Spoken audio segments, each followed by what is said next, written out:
This ecosystem, with its native grasses and biodiversity, provides not only sustenance, but shelter to the species that depend on it. Among them, the majestic American bison. The bison, once numbering in the tens of millions, was central to indigenous cultures.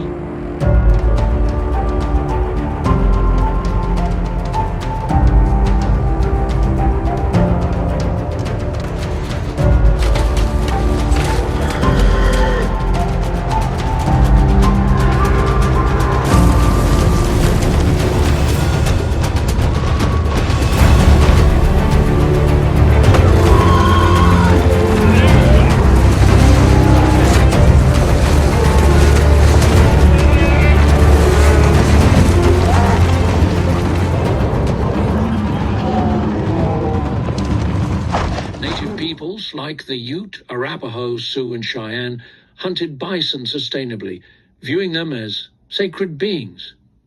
The bison was more than just food. It was life itself. It provided shelter, clothing, and tools. Native people saw their role as stewards of the land and the bison, ensuring the balance between nature and human needs.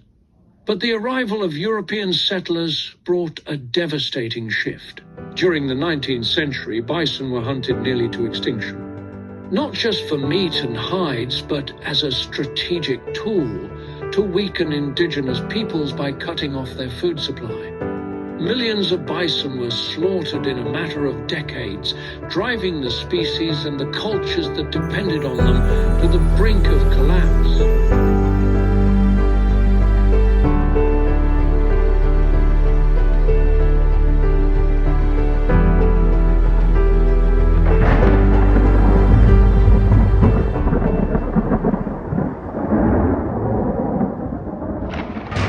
In the heart of northern Colorado lies Soapstone Prairie, a place where the rhythms of nature and the echoes of history intertwine.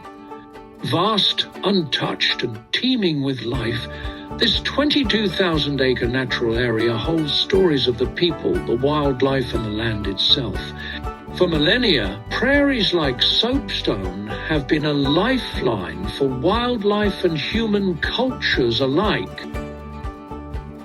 In 2004, the City of Fort Collins Natural Area Program purchased Soapstone Prairie from the Soapstone Grazing Association and an additional acreage from the Roman family and the Kraftik family.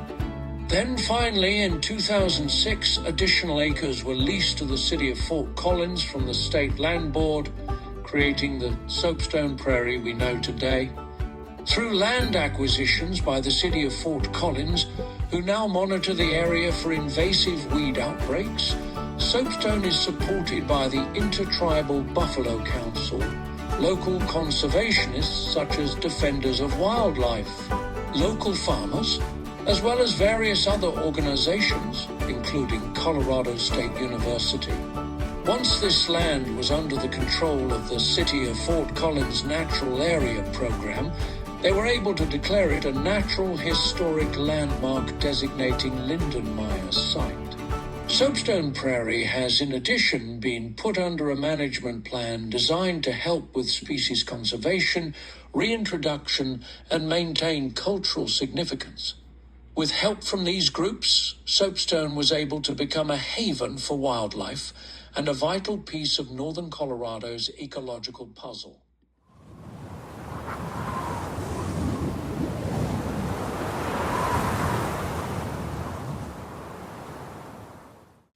Today, Soapstone Prairie stands as a testament to both nature's resilience and human commitment to conservation.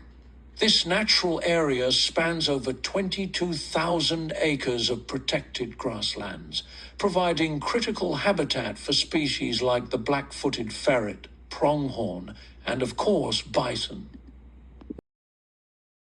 I am Jax Maynor. I'm an Indigenous person who lives here in Fort Collins, and I'm part of a group that comes up here to do healing ceremonies, to reconnect ourselves with the land, and to remind ourselves of the responsibilities that we have.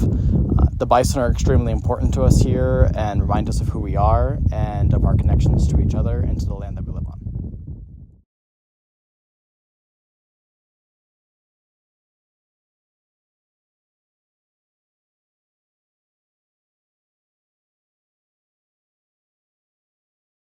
This is the Lindenmeyer site, and this is one of the oldest evidences of human culture in the Colorado Plateau.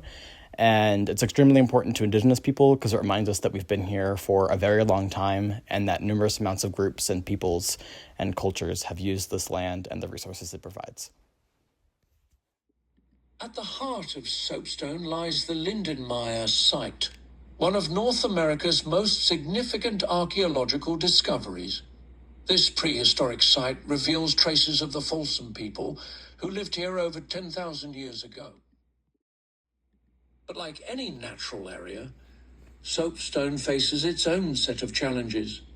Invasive species, especially cheatgrass, have spread across the prairie, threatening native plants and disrupting the ecosystem. Wildfires, often exacerbated by human activity, also pose a constant threat. The spread of invasive species and the increasing threat of fire have created a fragile balance, making management of this ecosystem crucial.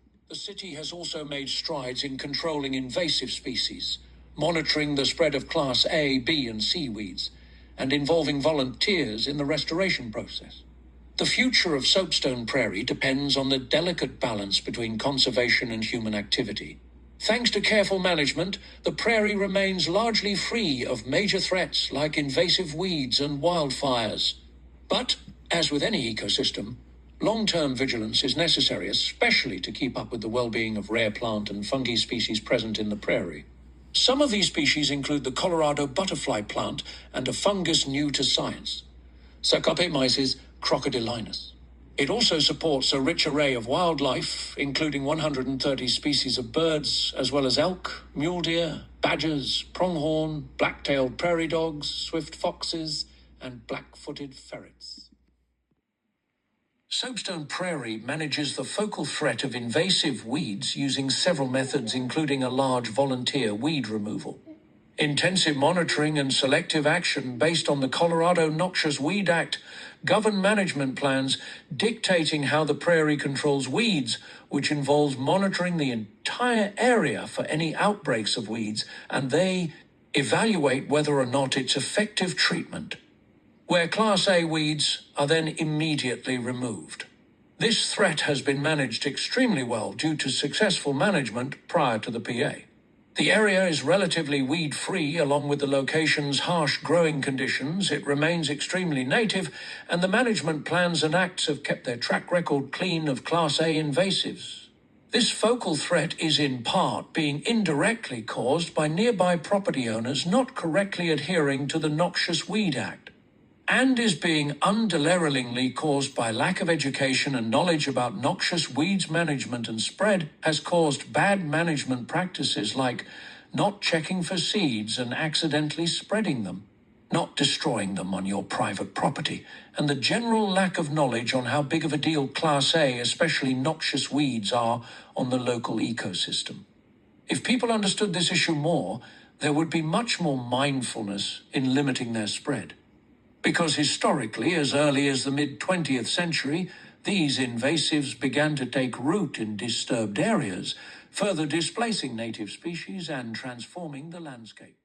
Some management principles that have guided the success of this park are their regulations, coupled with adequate policing within the area that limits hunting of elk and deer in season and in non-bison populated areas. It also highly regulates activities based on time and restricts any fire use to maintain the safety of the park. Another principle that guides the prairie are effective environmental planning processes that are necessary to combat threats to PAs. One threat is the lack of water, and this is huge for the prairie. However, this land was selected in an area that is prioritized first in the watershed. Soapstone has planned for water rights in the area and made contracts to guarantee their supply won't be interrupted in the future. Finally, their last principle revolves around dealing with threats that may require long-term activity.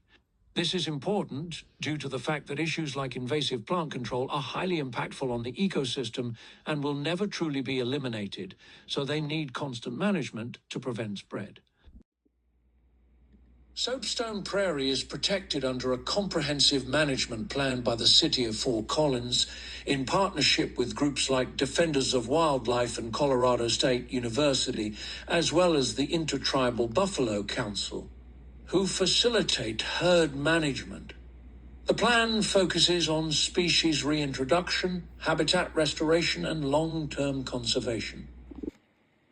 Soapstone Prairie is a Category 5 or other IUCN, while the Lindenmeyer site is a Cat 3 IUCN, as it is a designated National Historic Site, which is another reason behind the founding of Soapstone, as this categorization allows for increased protections of the area. In 2015, genetically pure bison were reintroduced to Soapstone, a monumental step in restoring this iconic species to its native habitat, as well as a chance for native peoples to heal in response to the horrific acts once committed to this land and these groups. This being said, Soapstone is unlike many other protected areas in its unshakable stance as a well-trained and maintained natural area. The ongoing efforts to preserve its unique ecosystems and the rich cultural narratives that define this land highlight the importance of community involvement and ecological awareness. As we look to the future, let us continue to advocate for and support such natural areas, recognizing that their health is vital not only for the species that inhabit them, but also for the broader human experience. Due to Soapstone's dedicated natural area management and protections put in place, it will continue to be a pillar of stewardship and a safe haven for many plants, animals, and communities alike.